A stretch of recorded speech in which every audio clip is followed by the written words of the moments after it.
Good evening. I'm Colleen Verriest, the Chief Executive Officer at Family and Children's Service, and I'm coming to you via Zoom to give all of you a small window into what our world at FCS has been like over these last few months. I want to thank our Gala co-chairs for this year's Leading Lights Gala, Brian Gold and Diane Hayes, along with the Gala Committee at large. I'd also like to thank our staff and volunteers across all of our programs and our dedicated board of directors. I am so excited to share with you what's been happening at FCS over the last few months. Please enjoy the event, and thank you for being with us tonight.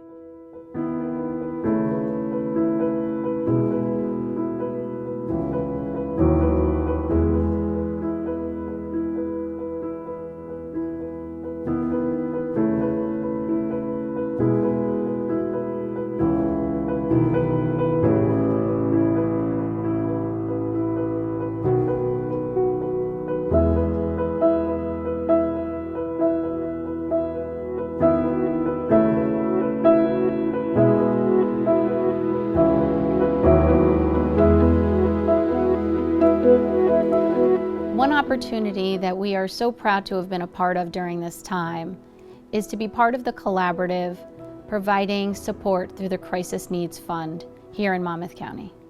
The funding allowed FCS to provide critical support for families and individuals who were suffering financially during the pandemic. I'm Sam Huber. I'm the president of the Stone Foundation of New Jersey.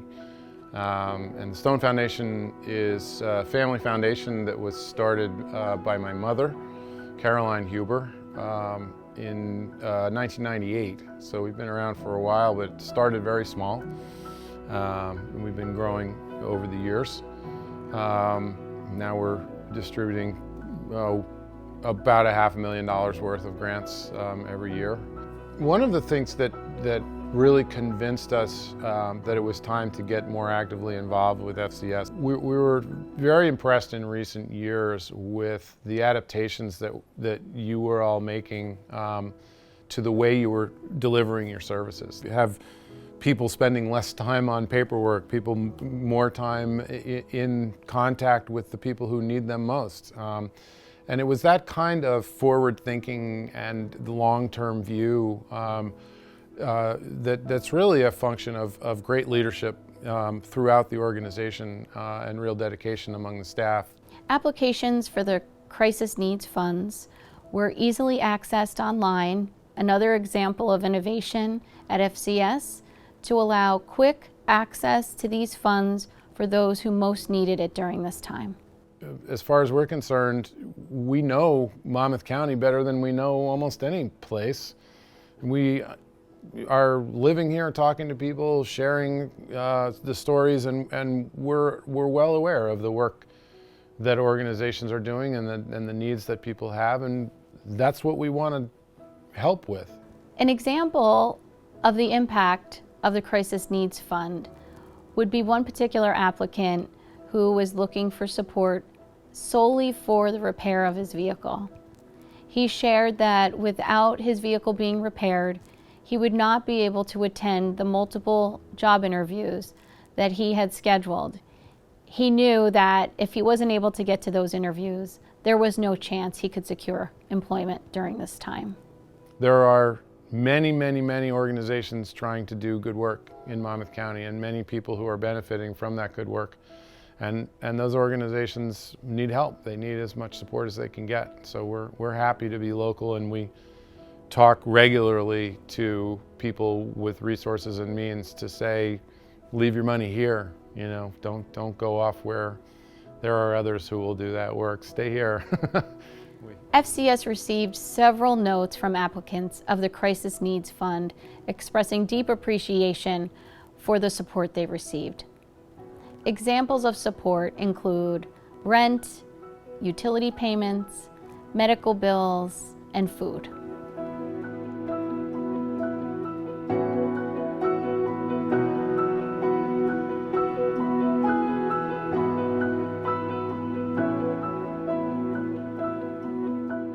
Each Each year, FCS honors individuals in the community who have made a lasting impact. This year, we are thrilled to honor our staff and volunteers at FCS, our heroes within.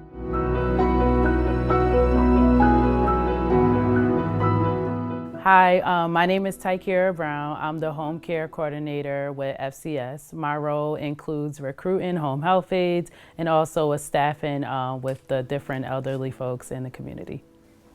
The differences that I've seen over the time that I've been here is I've seen maybe like a more structured, everyone coming all together, everyone just basically helping each other out and doing all we can for the community and as well as each other.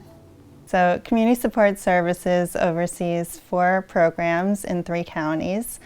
All of our programs are designed to assist individuals with disabilities and senior citizens to help them remain in the community as long as possible, to avoid or hopefully at least delay institutional placement.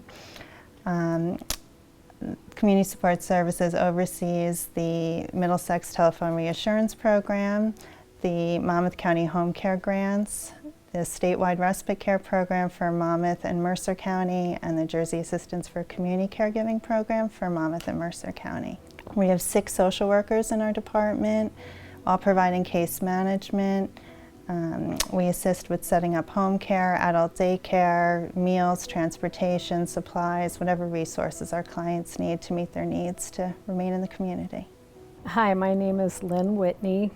I'm a social worker and I work with the JAC program, which JAC is JACC. It stands for Jersey Assistance for Community Caregivers. And it's a state grant program that is focused on helping low-income seniors age in place. In other words, to remain in their own homes with services. We have about an estimated amount of 50 aides in our community. Our census is starting to increase since COVID. There was a bit of a pause, but we normally have about 65, but now we have 50, which is great.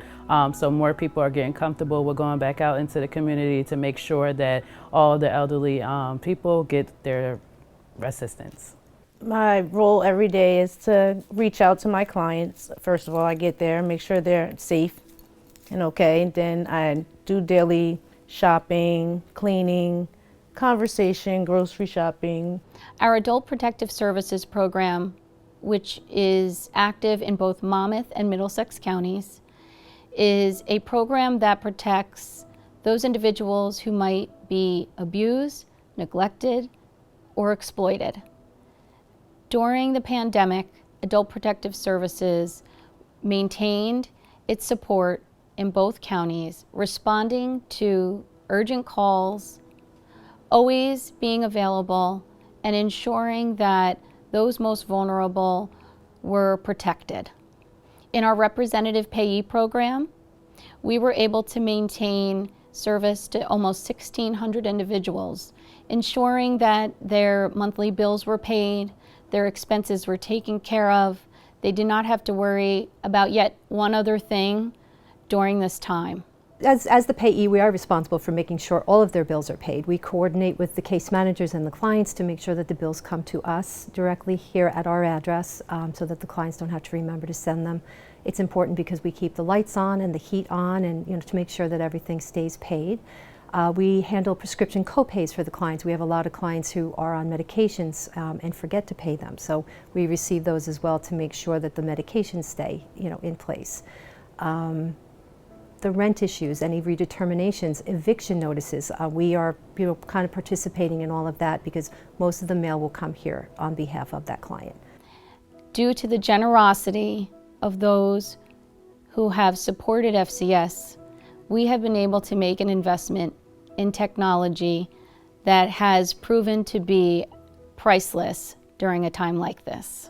Probably the biggest change that we had once the pandemic started was our lack of client in-person contact. For most of the social workers, we've been spending our whole careers going into clients' homes, assessing their needs, looking at the safety of their home, what assistance they needed, their support systems. And in the beginning of the pandemic, the state offices that we report to had told us that, we couldn't go out in the field any longer and that everything would have to be done remotely.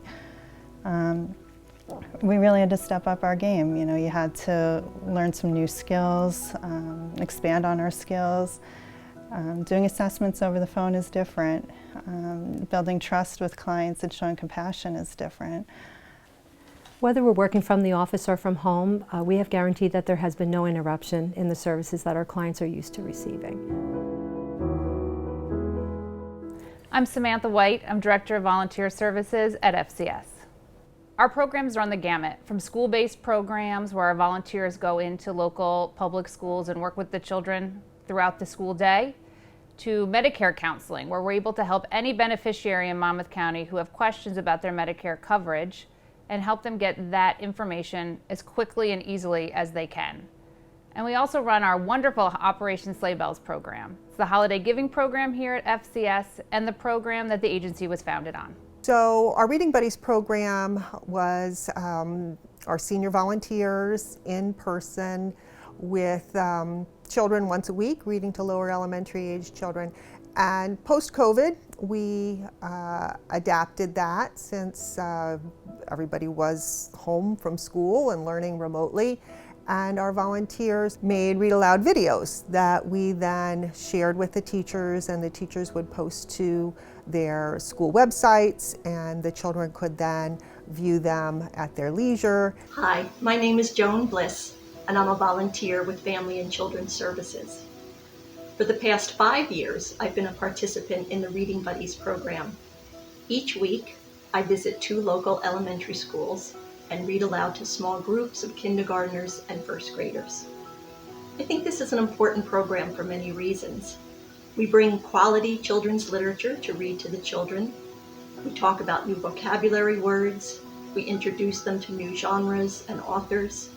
We help them understand the difference between authors and illustrators. And we talk about characters and settings and plot. Hi, I'm Gloria Pagano, and I am a reading buddy at the Thurgood Marshall Elementary School in Asbury Park. I've been doing this for about 6 years. We go into the school once a week for an hour and read to 2 different classrooms, a half hour each time, in small groups. And there's nothing as exciting as hearing the children, when we knock on the door, yell, "The Reading Buddies are here, the Reading Buddies are here." Reading Buddies is such a great support for the community because I'm sure you are aware that reading to children is one of the best ways to promote literacy in young children. And the communities that we serve don't always have families that have time to read every night to the children. And so we're happy that we can assist in that way. It's not just a reading program, there's a discussion element to it as the readers are going through the stories. And so they really enjoy having the same group of children every week, learning about their interests and choosing books that fit that, and just that whole sharing experience. 2020 was going to be a very exciting year for us in volunteer services. It was the first time we had a brand new program in a few years. The program was OARS. Originally, it was Opioid Awareness and Resources for Seniors, focusing on the need to educate our older community on the dangers of opioids and how they can protect themselves, especially as they age and as they walk with their doctors, and how their body changes and reacts to medication.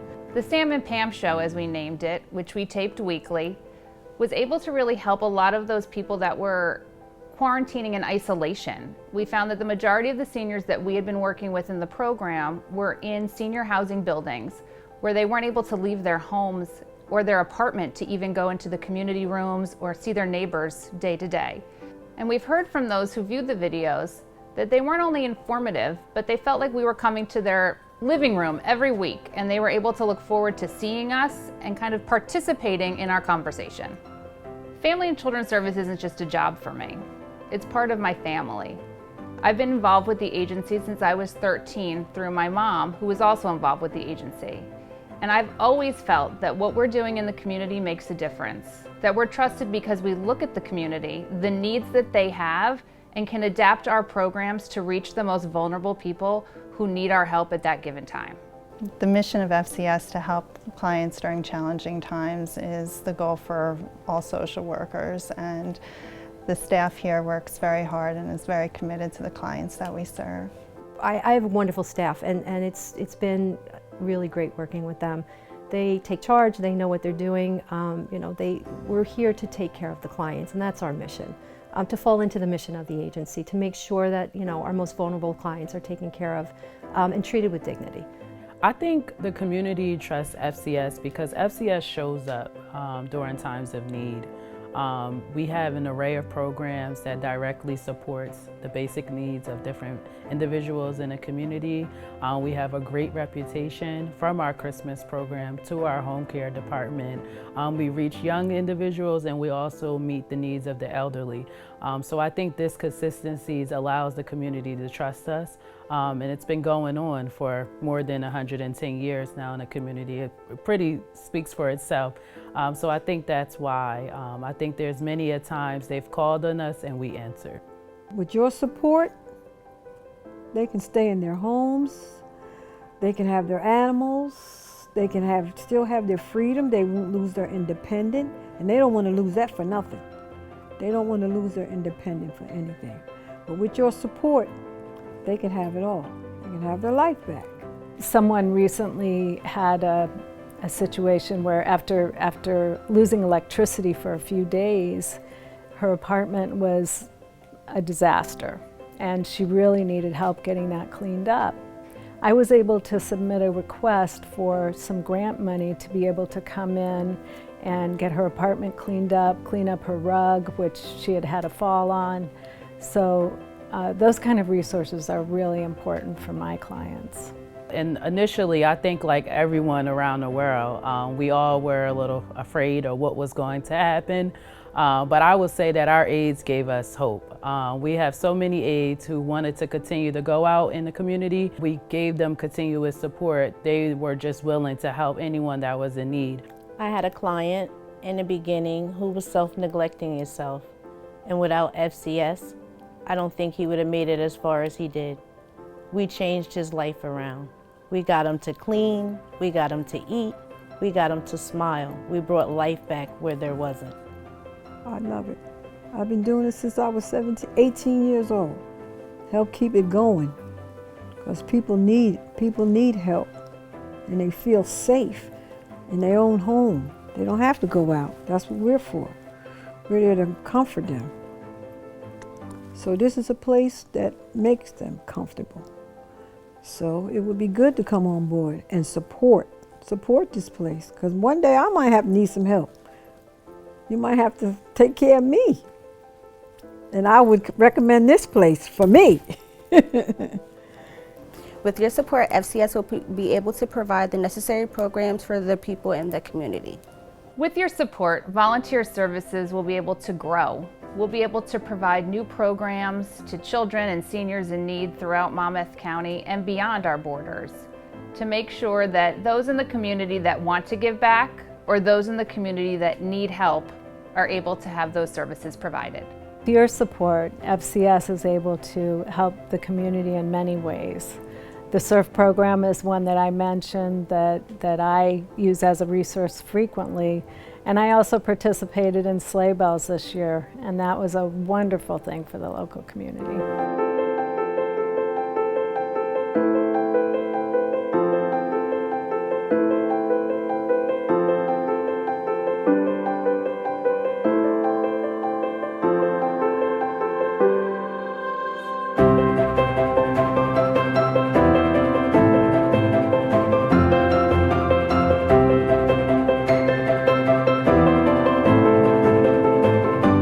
We are so thankful to those of you who have stood by FCS during this time and in years past. We look forward to your ongoing support and the support of others as we rely upon you to keep our mission going. We thank you so much for your support. It helps us to continue to provide the services for our clients that they so desperately need. It has been such a pleasure spending this evening with you. I want to thank Once again, our gala co-chairs Brian Gold and Diane Hayes and the entire gala committee. I would like to thank our board of directors and a special thank you to our heroes within, the FCS staff and volunteers. From all of us at FCS, we are deeply grateful for your continued support. I hope to see all of you in person next year, and until then, be well and good night.